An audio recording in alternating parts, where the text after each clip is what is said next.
कि हम helpline create कर रहे हैं।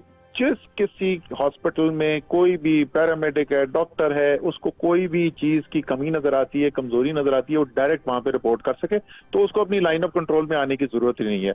और उसके बाद जो है हमने ये भी डिस्कस किया, भी फाइनल फैसला नहीं हुआ मेरे ख्याल के अंदर, तो फिर हम उसके बाद ये किया करेंगे, ये आई थी जी कल रिपोर्ट्स, इनमें से ये सच्ची साबित हुई और ये झूठी साबित हुई, दोनों होना चाहिए ना। कि अगर कोई पैनिक में चाह रहा है तो उसको भी एक्सपोज होना चाहिए, और अगर कोई दे रहा है जिससे सिस्टम के अंदर इंप्रूवमेंट आ सकती है, कोई कमजोरी है जिसका ग्राउंड से नहीं पता चलना चाहिए, उसका शुक्रिया भी अदा करना चाहिए। क्योंकि जाहिर है गवर्नमेंट के तो इंटरेस्ट में ये है ना कि कोई भी चीज अगर कोई गलत हो रही है तो उसको फौरी तौर पे पता चले। गवर्नमेंट के तो इंटरेस्ट में नहीं है कि उसको छुपा दिया जाए, वो तो बड़ी को शॉर्ट साइडेड बेवकूफ किस्म की गवर्नमेंट होगी। सो ये हम निजाम के अंदर ऑलरेडी हमारे ख्याल में रीजनेबली रोबस्ट है। इसका मतलब ये नहीं कि गलती हो नहीं सकती, बिल्कुल हो सकती है। तो स्पेसिफिक हॉस्पिटल से जो खबरें आ रही हैं, ये जरूरी नहीं है कि वो गलत बात कर रहे हो सकता है उसमें से कुछ सही भी हो सकता है उसमें से कुछ गलत भी हो।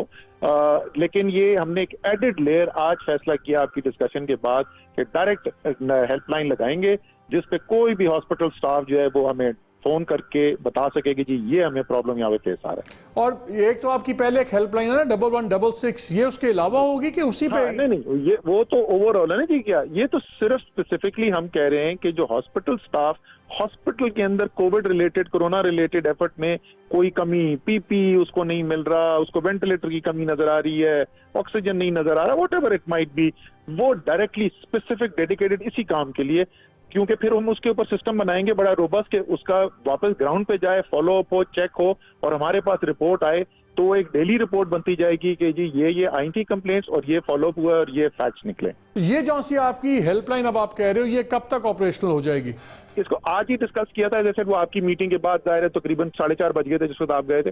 कल हम इसको फाइनल करते सिस्टम, और उसके बाद इंशाल्लाह कोशिश करेंगे अगले 1-2 दिन में ऑपरेशन। और इसमें असद आप कॉन्फिडेंशियलिटी भी गारंटी करेंगे? बिकॉज जाहिर है कि अगर डॉक्टर या कोई आप बंदा बताता है किसी के बारे में तो उसके फिर कॉन्सिक्वेंसेस भी हैं, लोग घबराते भी हैं।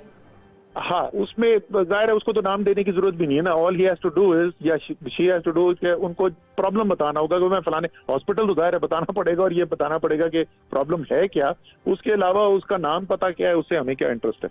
अच्छा देखिए, बताइए वेरी क्विकली कि जैसे आज भी बात हो रही थी कि मई बड़ा डेडली महीना हुआ है, स्पाइक आ गई है, और कल आपकी बड़ी इंपॉर्टेंट मीटिंग है नेशनल कोऑर्डिनेशन कमेटी की, उसमें चीफ मिनिस्टर भी सारे आएंगे और अब आपने बड़े फैसले करने हैं। आपने आज एक बात की कि हम लॉकडाउन एक्टिव कंसिडरेशन में नहीं है, हार्श लॉकडाउन, अगर हेल्थ सिस्टम को खतरा हुआ ओवरवेलमिंग का तो फिर तो हम सोच सकते हैं।